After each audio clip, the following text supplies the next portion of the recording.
today's video, we're going to be going over the 2024 Game of the Year nominees that I think are going to be making it. And to be honest, 2024 has been kind of weak compared to last year. We have so many games, and honestly, half of the games I thought were going to be in the Game of the Year, they didn't even make it.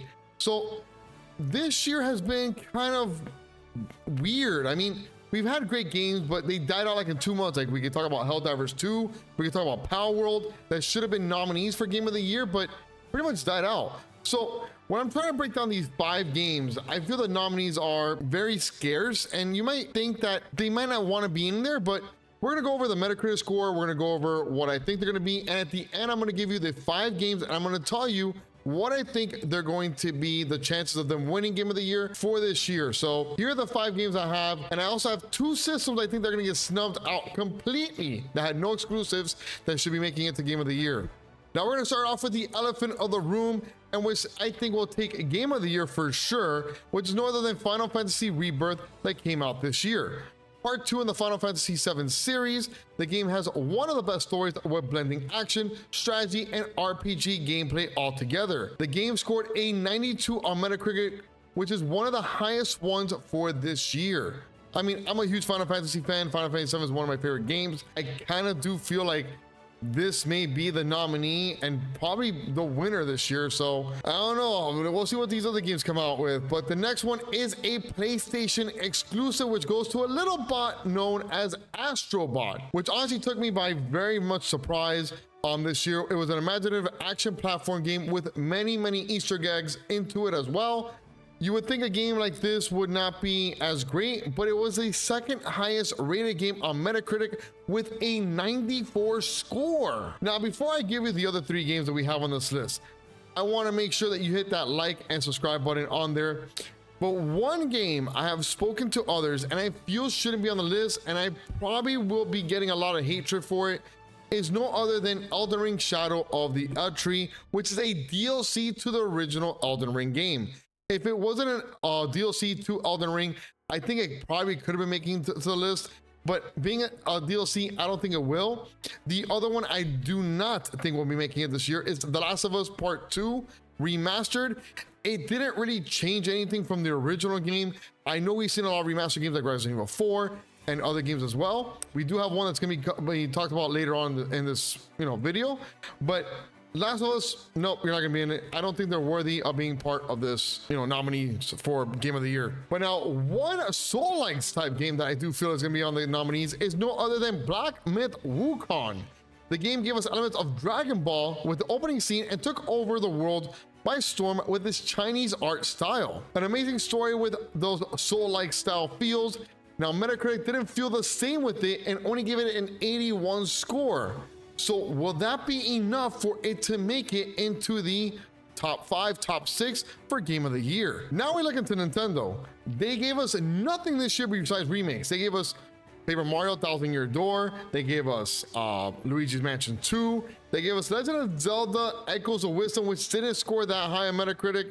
Mario vs. Donkey Kong, there was nothing really new with them for them to give us a top 10 game release for this year on their system, which I do feel they'll be snubbed from all nominees for 2024. Another system that's gonna be snubbed for nominees will be the Xbox. We do know that Xbox has the Indiana Jones coming out on December 7th, but for these games to be ranked in Game of the Year, they must be brought out before November 18th of 2024. Since it's gonna be coming out 2 weeks after, it will not be making it for 2024, and it may make it for 2025.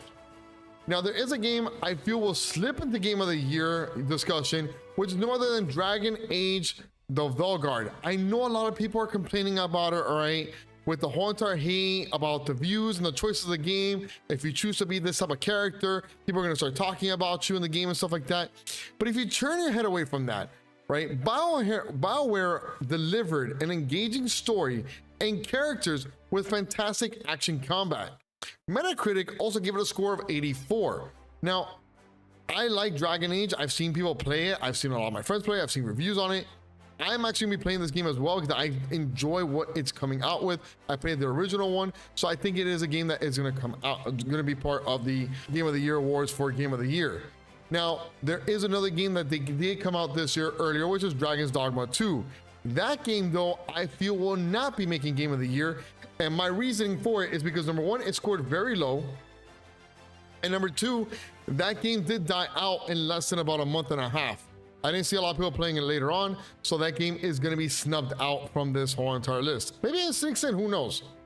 Now, there is one remake, all right? And I don't like remakes making into this whole entire thing. You know, we talked about Resident Evil 4 last year getting in there.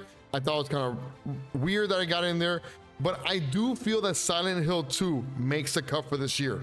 All right, the atmosphere was fantastic, the graphics take your breath away, and the audio takes the horror aspect to another level. Metacritic felt the same way by giving it a score of 86. Silent Hill 2 is basically the Resident Evil 4 that we had last year, where they remade the whole entire game, and it just gave us those spooks and those vibes that a lot of people are going to want to play. I do think it is going to be made into Game of the Year. Like I said, this year was a year that not many games came out. Last year we had games like Armored Core, Sea of Stars, we had Harry Potter. It didn't make the list because honestly, it just wasn't, it was too many games out there to make that list.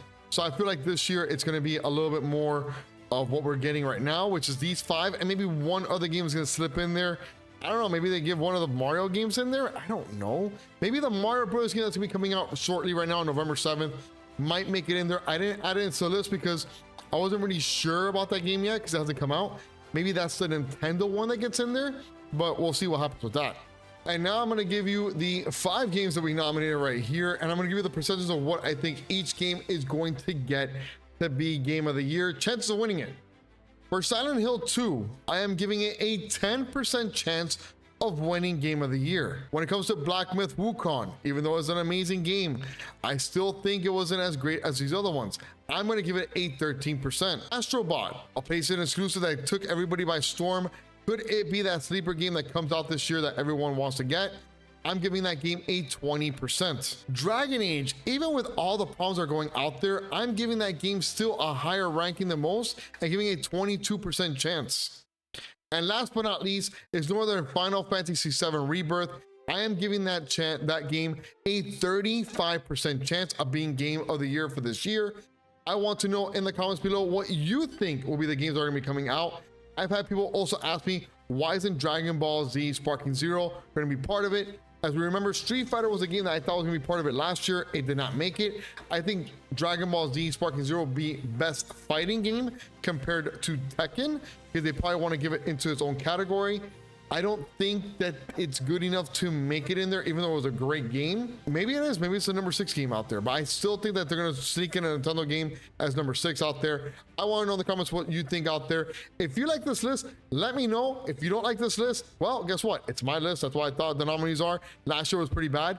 When they do nominate everything, we will make a video going over every single one and which one I think is going to win from each one and do a live voting on it and then have that video up as well.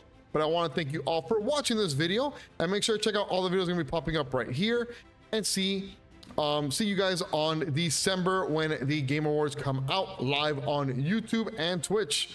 Peace out. Have a good one.